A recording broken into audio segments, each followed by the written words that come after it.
bodies, katulad ng Congress na lang, yung pagpili po ng speaker, ideally, although alam naman natin in practice, hindi ganoon, wala naman dapat kinalaman ng Pangulo sa pag-a-appoint ng speaker, ng Senate President.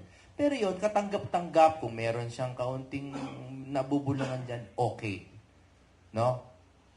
That's due to the interdependence of the separate branches of government. Pero pagdating po sa ombudsman, na itinalaga nga specifically, no, upang tugisin ang mga makakapangyarihan. No? Kaya nga pwedeng anonymous complaint sa ombudsman. 'Di ba?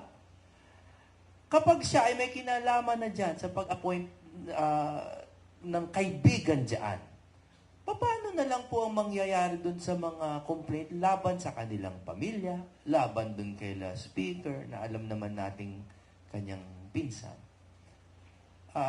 That's what I mean by kamay ng Pangulo.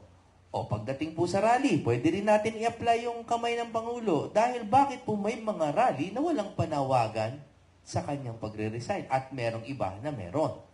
So I'm not accusing, pero meron din ba siyang kamay doon sa mga rally? Hindi ko alam. But it is a question I'm propounding to the Filipino people.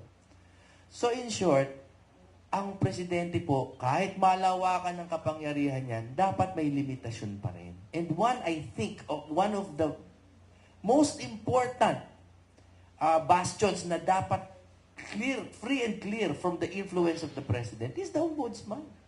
Delikadesa naman po, mahal na Pangulo.